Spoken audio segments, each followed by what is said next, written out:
हवामान विभागाने सतर्कतेचा इशारा दिला आहे। वातावरणाचं संतुलन पूर्णपणे बिघडलं असून महाराष्ट्रावरती थेट ढगफुटीचं महासावट निर्माण झालंय। पुढील 3 ते 4 तास सतर्कतेचा इशारा देण्यात आला आहे। अरबी समुद्राच्या मध्यभागी तब्बल 1200 किलोमीटर लांबीचा महाकाय ढग तयार झालाय आणि भीतीदायक गोष्ट म्हणजे हा ढग एका जागी थांबलेला नाहीये, तर तो ताशी 150 किलोमीटरच्या वेगाने थेट महाराष्ट्राच्या दिशेने धडकत आहे। यामुळेच महाराष्ट्रातील 9 जिल्ह्यांमध्ये धोक्याचा इशारा आहे। मित्रांनो, गेल्या काही तासांमध्ये अरबी समुद्राच्या पृष्ठभागावरती तापमानामध्ये प्रचंड असंतुलन निर्माण झाला। समुद्राच्या पाण्याचे तापमान अचानक प्रचंड वाढल्यामुळे तेथून प्रचंड प्रमाणात बाष्पीभवन सुरू झालं। हे गरम बाष्प जेव्हा वर गेले तेव्हा त्यांना महाकाय ऊर्जा केंद्राप्रमाणे काम करायला सुरुवात केलं आणि समुद्राच्या या गरम पट्ट्यातून हवा वर खेचली गेली।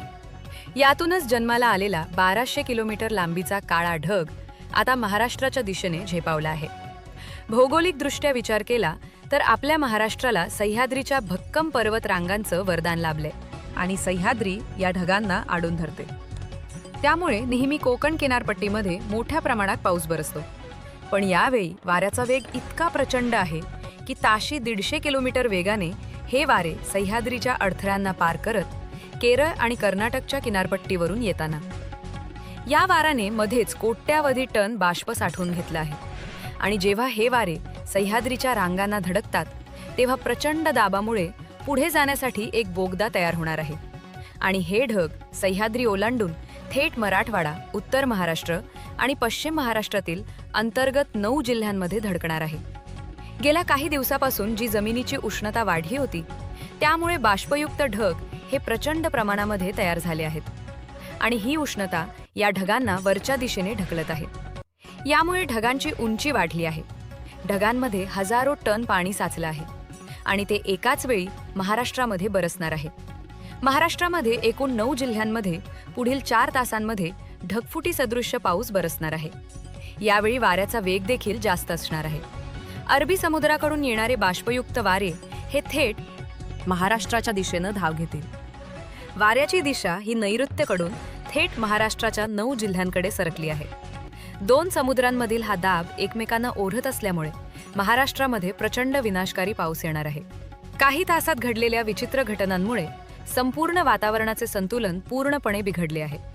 सर्वात धोकादायक बाब म्हणजे आज मध्यरात्रीनंतर पावसाचा जोर अधिक वाढणार आहे। पावसाचे महाकाय ढग आता अरबी समुद्राकडून येत असून बंगालच्या उपसागरातून एकत्र आलेली ही सिस्टीम देखील या जिल्ह्यांना घेरणार आहे। जर तुम्ही महाराष्ट्रामध्ये राहत असाल तर तुमच्यासाठी सतर्कतेचा इशारा आहे। पहिला मोठा बदल घडला आहे तो म्हणजे अरबी समुद्राच्या पृष्ठभागावरती समुद्राचे तापमान अचानक अंश सेल्सिअसने वाढले आहे, म्हणजेच 3 ते 4 अंश सेल्सिअसने वाढ झालेली आहे। या प्रचंड उष्णतेमुळे समुद्राच्या मध्यभागी कोट्यावधी टन पाण्याचे बाष्पीभवन झाले।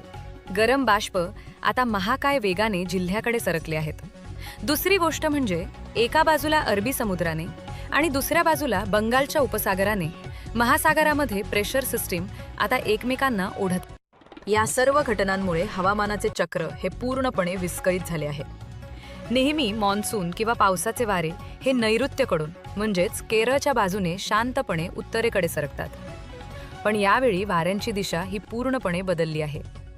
अरबी समुद्राच्या मध्यभागातून तयार झालेले बाष्पयुक्त वारे हे केरळ आणि कर्नाटकच्या किनारपट्टीवरून अतिशय हाय स्पीडने उत्तरेकडे म्हणजेच महाराष्ट्राच्या कोकण किनारपट्टीवरती धडकत आहेत। जेव्हा कोकण किनारपट्टीवरती हे येतील तेव्हा सह्याद्रीच्या पर्वतरांगा त्यांना अडवतात, पण वाऱ्याचा दब इतका प्रचंड आहे की हे ढग सह्याद्रीच्या रांगांना धडकून एका बोगद्यासारखे वेगाने पश्चिमेकडून थेट मध्य महाराष्ट्र, मराठवाडा आणि उत्तर महाराष्ट्राच्या पूर्वेकडच्या दिशेने झेपावत आहेत। नागरिकांनो, दिवसभर जमिनीवरती प्रचंड उष्णता आणि उकाडा वाढलेला असतो आणि जमिनीची ही प्रचंड उष्णता रात्रीच्या वेळी वरच्या दिशेने फेकली जाते।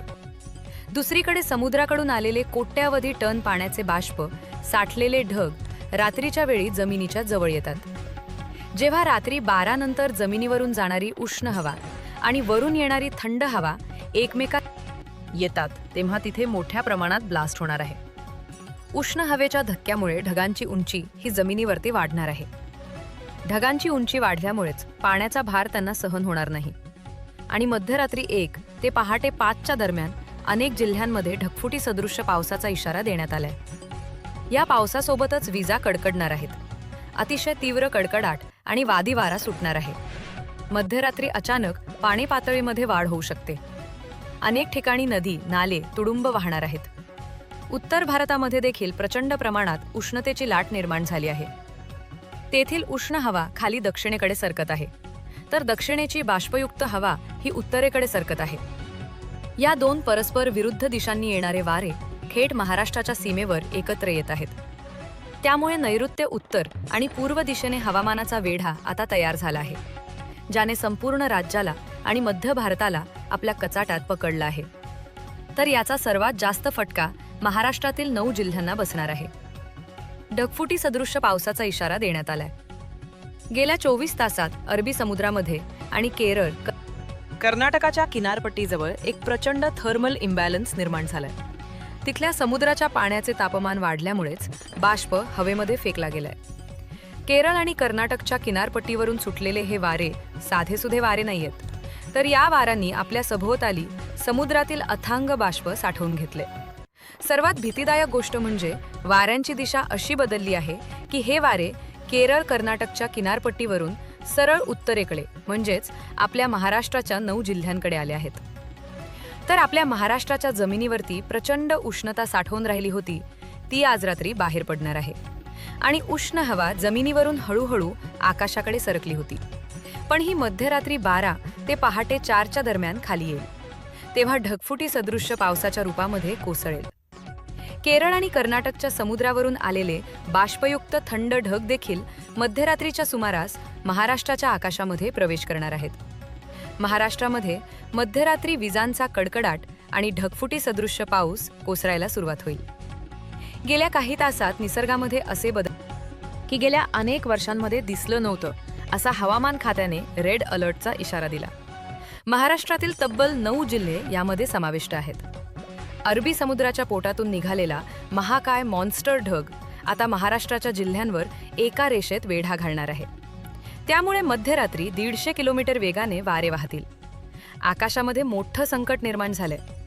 अरबी समुद्राकडून येणारे वारे किनारपट्टीवरती धडकतील आणि ते एकाच लाईनमध्ये उत्तरेकडून दक्षिणेकडे आणि पश्चिमेकडून पूर्वेकडे अशी साखरी करत आहेत.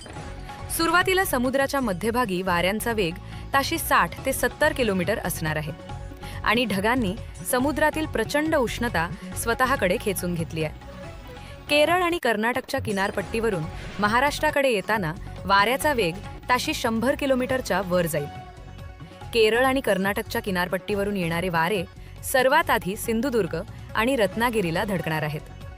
मध्यरात्री समुद्रात मोठ्या लाटा उसळतील आणि किनारपट्टीवरती मुसळधार पाऊस कोसळेल. त्यानंतर वाऱ्याची दिशा ही थेट कोल्हापूरच्या दिशेने सरकल्यामुळे मध्यरात्री नद्यांच्या त्यानंतर सह्याद्रीच्या रांगाणामध्ये बाष्पयुक्त ढग अडकवून सातारा जिल्ह्यामध्ये मोठ्या प्रमाणात अतिवृष्टीचा इशारा देण्यात आलाय. ढगफुटी सदृश्य पावसाचा धोका हा पुणे जिल्ह्यामध्ये देखील आहे. मध्यरात्री 12 ते 4 पुण्यामध्ये विजांचा कडकडाट होणार आहे. नाशिकमध्ये अनेक तालुक्यांमध्ये पाण्यापातीमध्ये वाढ होणार आहे. प्रचंड प्रमाणामध्ये ढगांची गर्दी होणार आहे. सांगली जिल्ह्यामध्ये देखील जमिनीची उष्णता वाढल्यामुळे सांगलीमध्ये मध्यरात्री अचानक वादी वाऱ्याचा पाऊस सुरू होणार आहे.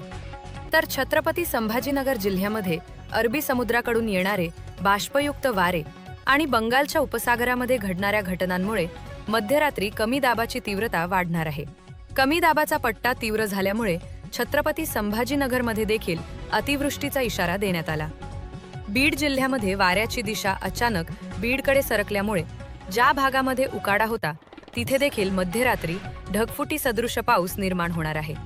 कारण हवामान खात्यानं दिलेल्या ताज्या सॅटेलाइट रिपोर्टनुसार वातावरणात असा विचित्र बदल ज्यामुळे पावसाच्या वाऱ्याची दिशा ही नेहमी एका सरळ मार्गाने जात होती, ती दिशा अचानक पूर्णपणे बदलली आहे. अरबी समुद्र आणि केरळच्या कर्नाटकच्या किनारपट्टीवरून निर्माण झालेलं वारं आता पश्चिमेकडून पूर्वेकडे आणि दक्षिणेकडून उत्तरेकडे तब्बल 150 किलोमीटरच्या वेगाने वाहत आहे. त्यामुळे वाऱ्यांची दिशा बदलल्यामुळे धोका निर्माण झालाय. नेहमी पावसाचे ढग शांतपणे अरबी समुद्रावरून येतात आणि कोकणाआत पुढे सरकतात, पण यावेळी अरबी समुद्रात निर्माण झालेल्या इम्बॅलन्समुळे वाऱ्याची दिशा मुख्य नैऋत्येकडून थेट महाराष्ट्राच्या या जिल्ह्यांकडे